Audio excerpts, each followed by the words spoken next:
Le 10 février 2023, sous l'emprise de la cocaïne, Pierre Palmade a provoqué un grave accident de la route en Seine-et-Marne. Une collision qui a fait 3 blessés, un homme de 38 ans, son fils âgé de 6 ans et sa belle-sœur, de 27 ans, qui a perdu le bébé qu'elle attendait.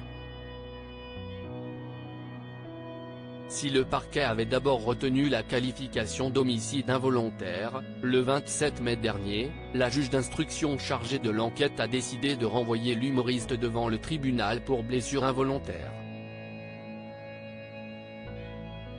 Mais pourquoi ce changement ?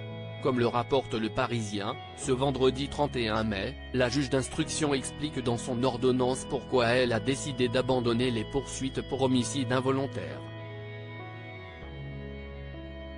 Si la magistrate souligne qu'une expertise médicale réalisée sur le fœtus, au 6e mois de grossesse, relève un lien de causalité direct et certain entre la cause de la mort de cet enfant et l'accident, elle insiste sur le fait que le délit d'homicide involontaire ne s'applique que dans l'hypothèse d'un enfant né vivant.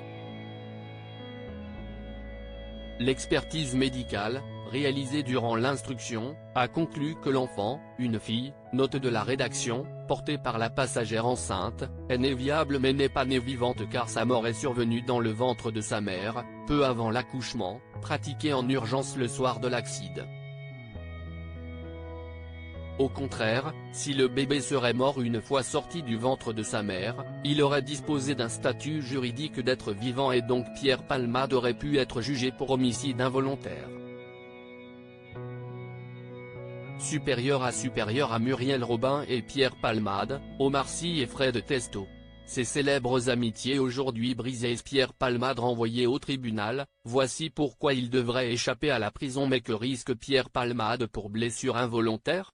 En raison d'une première condamnation pour usage de stupéfiants en 2019, l'ex-mari de Véronique Sanson encourt à une peine de 14 ans d'emprisonnement et 200 000 € d'amende.